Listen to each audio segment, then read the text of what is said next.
खबर शामिल करते हैं फैसलाबाद से। पाकिस्तान तहरीक इंसाफ की सीनियर रहनुमा डॉक्टर कुलसूम हाशमी ने इमरान खान के खिलाफ आने वाले फैसले की पुरजोर मजम्मत की है।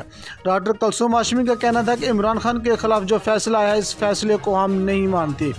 इमरान खान एक बहादुर और नादार लीडर है। इमरान खान वो वाहिद लीडर है जो पाकिस्तान को तरक्की की तरफ गामजन रखेगा। इस हवाले से मजीद जानते हैं पाकिस्तान तहरीक इंसाफ की सीनियर रहनुमा डॉक्टर कुलसूम हाशमी के इस बयान में वो क्या कहती है। डॉक्टर कुलसूम हाशमी फैसलाबाद से। इमरान खान के खिलाफ जो फैसला आया है ये हमारे लिए एक बहुत बड़ी ताकत है। वो कि इस फैसले ने हमारी इज्जत पे बहुत वार की है, हमारी इज्जत में कमी की है, लेकिन इसके साथ साथ इसने हमारी तवानाइयों में भी इजाफा किया है ताकि हम भरपूर तरीके से हकीकी आज़ादी की तरफ बढ़ सकें।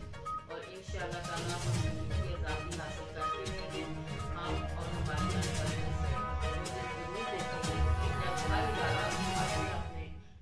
दायरे के अंदर काम करेगा और हक सच की आवाज़